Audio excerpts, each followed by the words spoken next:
CPM-ലെ നേതൃമാറ്റവും അതുമായി ബന്ധപ്പെട്ട നടപടികളുമൊക്കെ സെക്രട്ടേറിയറ്റും സംസ്ഥാന സമിതിയുമൊക്കെ തള്ളിയ സ്ഥിതിക്ക് നേതൃമാറ്റം ഉണ്ടാകില്ല. MV ഗോവിന്ദൻ തന്നെ സംസ്ഥാന സെക്രട്ടറിയായി തുടരും. അതുപോലെ തന്നെ ജില്ലാ സെക്രട്ടറിമാരൊക്കെ അതത് സ്ഥാനങ്ങൾ ഇപ്പോൾ വഹിക്കുന്ന സ്ഥാനങ്ങളൊക്കെ തന്നെ വഹിക്കും. നേതൃമാറ്റം CPM-ന്റെ ചിന്തയിലേയില്ല, അല്ലെങ്കിൽ CPM അതേക്കുറിച്ച് ആലോചിക്കുന്നേയില്ല എന്നുള്ളതാണ് ഇപ്പോൾ നമുക്ക് മനസ്സിലാകുന്നത്. തീർച്ചയായിട്ടും ഇത് CPM-ന് ദോഷം ചെയ്യും. കാരണം പാർട്ടി എന്നതിന് എതിരെയല്ല ജനങ്ങൾ തിരിഞ്ഞത്. പാർട്ടി നേതൃത്വത്തിനും പാർട്ടി നേതൃത്വം കൊടുക്കുന്ന വ്യക്തികൾക്കും പാർട്ടിയെ നയിക്കുന്ന വ്യക്തികൾക്കും മുൻ മുഖ്യമന്ത്രിയായിരുന്ന വ്യക്തിക്കും ഒക്കെ എതിരെയാണ് ജനങ്ങളും പാർട്ടിക്കാരും പാർട്ടി പ്രവർത്തകരും പാർട്ടി അണികളും ഒക്കെ തിരിഞ്ഞത് എന്ന യാഥാർത്ഥ്യം ഇവരാരും മനസ്സിലാക്കുന്നില്ല എന്നതാണ് സത്യം. തീർച്ചയായിട്ടും അതുതന്നെയാണ്. CPM എന്ന പാർട്ടിയെ ആരും ഒഴിവാക്കുന്നില്ല, ആരും മാറ്റി നിർത്തുന്നില്ല. കമ്മ്യൂണിസ്റ്റ് മാർക്സിസ്റ്റ് ആശയങ്ങൾ ഇപ്പോഴും പിന്തുടരുന്ന ധാരാളം സഖാക്കളുണ്ട്. പക്ഷേ ആ ആശയങ്ങളല്ല അവിടെ പ്രശ്നം.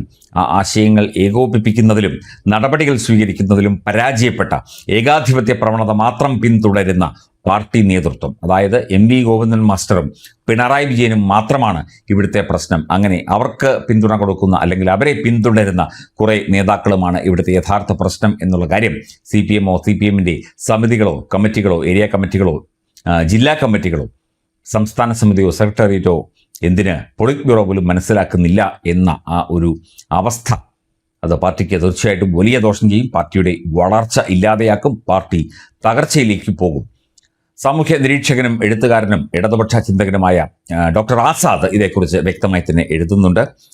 ജനങ്ങളെ കബളിപ്പിച്ചു, ജനങ്ങളിൽ നിന്ന് തന്നെ പണവും വിശ്വാസവും സമിതിയും നേടി നേതാക്കളുടെ ജീവിതം മനോഹരമാക്കുന്ന കലയായി CPM-ലെ കണ്ണൂർ നേതാക്കൾ സ്വന്തം പാർട്ടിയെ മാറ്റിയതായി ഇടത് നിരീക്ഷകൻ ഡോക്ടർ ആസാദ് വ്യക്തമാക്കുന്നു.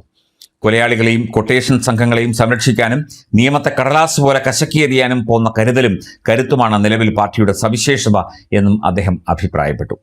ഇപ്പോൾ പാർട്ടിയെ സംബന്ധിച്ച രഹസ്യങ്ങളുടെ താക്കോൽ അങ്ങാടിയിൽ കിട്ടുമെന്നായിട്ടുണ്ട്. പാർട്ടിയുടെ മറവിൽ നടന്ന കൊള്ളയും കൊലയും കുതികാൽ വെട്ടും പണം തട്ടിപ്പും സ്വജനപക്ഷപാതവും അധികാരാർത്ഥിയും അഴിമതിയും പുറത്ത് അറിഞ്ഞു തുടങ്ങി. മഹാന്മാരും ആദർശധീരരുമായ നേതാക്കൾ നയിച്ച പ്രസ്ഥാനത്തെ ദുർവൃത്തികളുടെ പാതയിലേക്ക് വലിച്ചിടാൻ കാൽനൂറ്റാണ്ടിൽ ഏറെ നേതൃസ്ഥാനത്തിരുന്ന് പിണറായി വിജയൻ എന്ന ഒറ്റക്കൊമ്പനും ചില വിനീത കാര്യസ്ഥരും നടത്തിയ ഒളിവൃത്തികളുടെ ഇരുണ്ട അറകളാണ് തുറക്കപ്പെടുന്നത് എന്നും ഡോക്ടർ ആസാദ് കുറിക്കുന്നു. കാലം ഇപ്പോൾ കണക്ക് ചോദിച്ചു തുടങ്ങിയിരിക്കുന്നു. കേസുകൾ ഒന്നൊന്നായി പൊന്തി വരുന്നു. പാർട്ടിക്കകത്ത് വിയോജിപ്പുകൾ പൊങ്ങുന്നതും ചിലർ ഇറങ്ങി വന്ന് മത്സരിച്ച് പാർട്ടി കോട്ടയിൽ പാർട്ടിയെ തോൽപ്പിക്കുന്നതും നാം കണ്ടു. തോൽക്കുന്നത് പാർട്ടിയാവരുത്, ഇപ്പോഴത്തെ ചതിയൻ നേതൃത്വമാകണം. അതാണ് ഏറ്റവും പ്രധാനപ്പെട്ട ഒരു വാക്കായിട്ട് അദ്ദേഹം പറയുന്നത്. തോൽക്കേണ്ടത് ഇപ്പോഴത്തെ പാർട്ടിയെ ചതിക്കുന്ന, ജനങ്ങളെ ചതിക്കുന്ന, പാർട്ടിക്കൊപ്പം നിന്നവരെ ചതിക്കുന്ന ആ നേതൃത്വമായിരിക്കണം തോൽക്കേണ്ടത്. അല്ലാതെ പാർട്ടിയല്ല, party സഖാക്കളല്ല, party അണികളല്ല, party ആശയങ്ങളല്ല, party പ്രസ്ഥാനങ്ങളല്ല.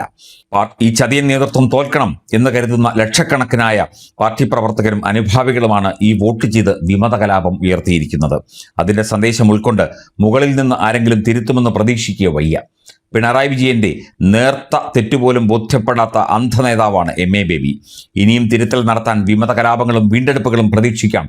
Communist പാർട്ടിയെ പറ്റി നിങ്ങൾക്കൊരു ചുക്കുമറിയില്ല എന്ന് അടിത്തട്ട് കമ്മ്യൂണിസ്റ്റുകാർ പിണറായിയോടും സേവക പരീക്ഷകളോടും പറയുന്നത് കേരളം കേൾക്കുന്നു എന്നും ഡോക്ടർ ആസാദ് എഴുതുന്നു. തീർച്ചയായിട്ടും ആ നേതൃത്വം മാറണം, ആ നേതൃത്വത്തിൻ്റെ മനോഭാവം മാറണം. അല്ലെങ്കിൽ അത്തരം മനോഭാവമുള്ളവരെ നേതൃസ്ഥാനത്ത് നിന്ന് മാറ്റാൻ പാർട്ടി തയ്യാറാകണം. ഇല്ലെങ്കിൽ പാർട്ടി എന്നത് വെറും ഒരു കടലാസ് പാർട്ടിയായി മാത്രം അവശേഷിക്കുന്ന അവസ്ഥയിലേക്ക് ഇന്ത്യയിൽ വേറൊരിടത്തുമില്ല. ഇവിടെ ഈ കേരളത്തിൽ മാത്രമേ ഉള്ളൂ. പക്ഷേ അതും ആ ചെറിയ ആ ഒരവസ്ഥയിൽ നിന്ന് ഇല്ലാത്ത അവസ്ഥയിലേക്ക്, വട്ടപൂജ്യം എന്നുള്ള അവസ്ഥയിലേക്ക് കമ്മ്യൂണിസ്റ്റ് പാർട്ടികളൊക്കെ തന്നെ ചെന്നെത്തും. നേതൃത്വം മാറണം, നേതൃഗുണമുള്ള നേതാക്കളെ കൊണ്ടുവരണം. പാർട്ടി മാറണം, പാർട്ടിയുടെ നേതാക്കൾ മാറണം, പാർട്ടി രീതികൾ മാറണം, പാർട്ടിയെ അടിമുടി മാറണം. അപ്പോൾ തീർച്ചയായിട്ടും നേതൃത്വം മാറണം, പിണറായി വിജയൻ മാറണം, MV ഗോവിന്ദൻ മാസ്റ്റർ മാറണം. എങ്കിൽ മാത്രമേ പാർട്ടിക്ക് നിലനിൽപ്പുണ്ടാവുകയുള്ളൂ. ഇല്ലെങ്കിൽ കൂടെ നിൽക്കുന്നവർ പോലും പാർട്ടിക്കെതിരെ നിൽക്കുന്ന ആ ദാരുണാവസ്ഥയിലേക്ക് പാർട്ടി എത്തും എന്നുകൂടി ഡോക്ടർ ആസാദ് ചൂണ്ടിക്കാട്ടുന്നു.